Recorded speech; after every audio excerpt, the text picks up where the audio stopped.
The Honourable Daniel Mookhey, nice to meet you. And firstly, congratulations on the new job. How are you feeling? I'm feeling overwhelmed and excited and thrilled that we had the opportunity to change the government and change the direction of the state. And it's just such a thrill to be a part of it. Brilliant. No, I mean, congratulations. I guess what I wanted to first know is, well, as the new incoming treasurer for the New South Wales government now, what kind of economy are you inheriting from the previous Liberal government? Look, it's troubled. Inflation is high. Economic growth is obviously challenging right now. We a lot of uncertainty in global markets.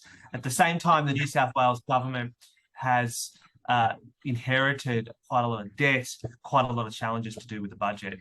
So I'm just purposeful in terms of the work that I want to go about doing as treasurer, and I'm pretty determined to deliver all the commitments we made that got us elected, especially about rebuilding our schools, our hospitals, bringing an end to privatisation. So I guess you've touched on a few of those things there then. Like in terms of pressures, we obviously have inflation, we've got rising interest rates, rising cost of living, sort of housing crisis as well, for renters in particular. I guess in terms of that vision that you've talked about, what are your priorities as treasurer and what are the key challenges that you think you're going to face as treasurer in meeting those challenges?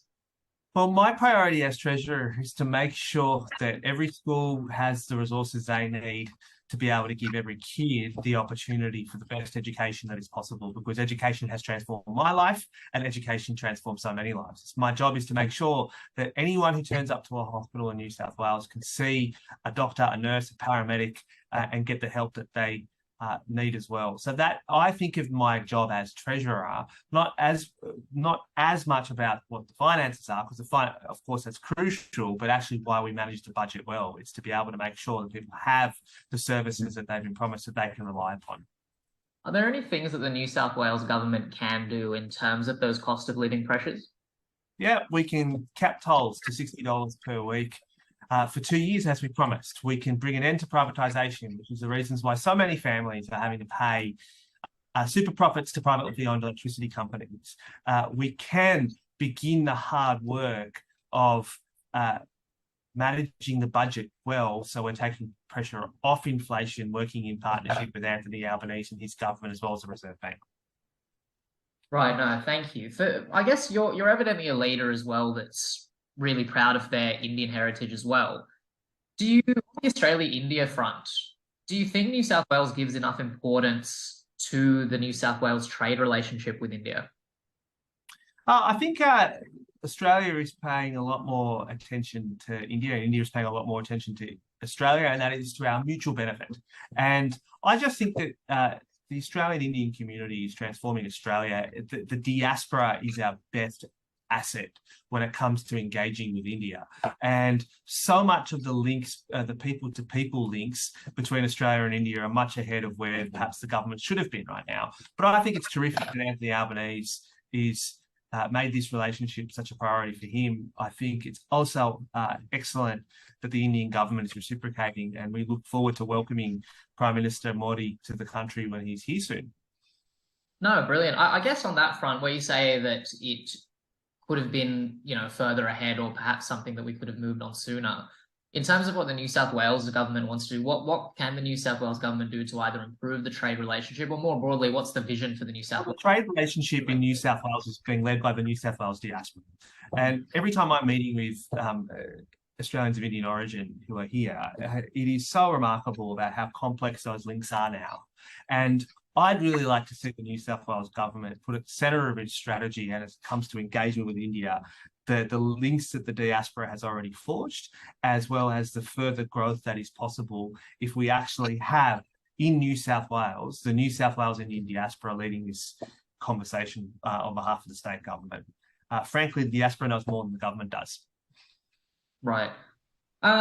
In terms of you've been making waves recently, just both in Australia and India on that front, with Indian news media recently, swearing in ceremony. So, you've become a bit of a domestic and international sensation in that regard by being the first Australian Indian to take their oath on the Bhagavad Gita. Yeah. So, oh, there it is, right? Yeah. So, I guess for you, what is the Bhagavad Gita's significance to you? Is there something within it that inspires you, or was it a symbolic choice to recognize the diaspora in New South Wales? All of the above. It's a totem and a tribute to my parents, who migrated to Australia back in the early 1970s.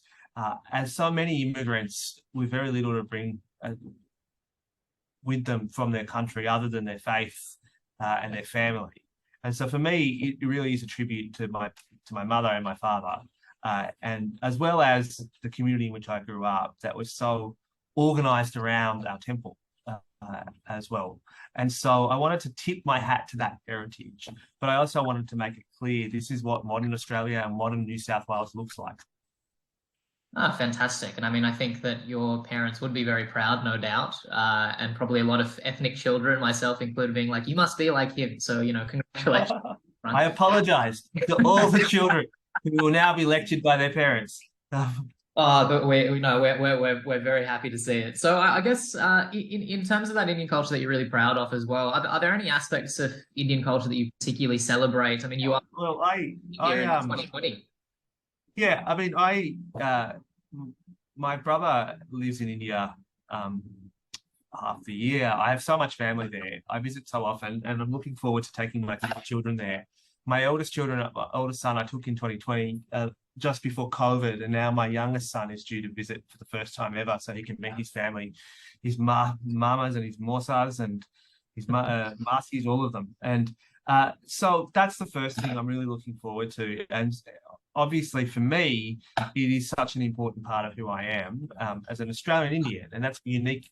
A unique Australian of Indian origin is itself now quite a unique thing to be, and as well. And so, for me, I really am at that stage of life where I'm teaching my children what it's like to live in the two worlds that we do often live in.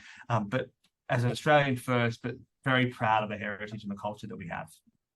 Oh, fantastic. I guess that leads nicely to the final question that I have for you, which is there are now four, as I count it, four people of Indian origin in this next term of New South Wales Parliament. Yeah. Three Australian Indians from ALP, one from the Nationals. I guess, firstly, what's your reaction or what's your response to seeing that? And I guess what work still needs to be done on that front to see a more accurate representation of diverse communities in Parliament? Well, I'm just thrilled that the representation has gone up for all people of different cultural backgrounds. I think it's so much better that we have a more culturally diverse parliament. We need a democracy that looks like the people it represents. And I'm personally very pleased that my party has done a lot to make sure that the people we are choosing to run for public office do represent the full diversity of the New South Wales community.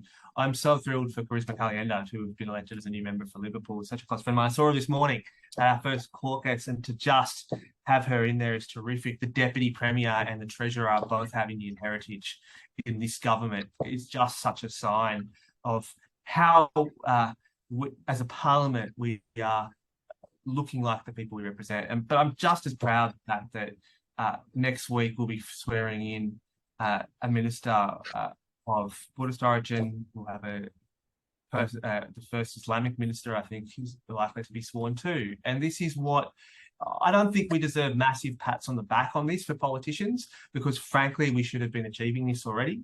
But I do think we should mark on the fact that progress has been made and there's more progress to be done. Brilliant. No, the Honourable Daniel Mookhey, thank you so much for your time. We really appreciate it. Thank you.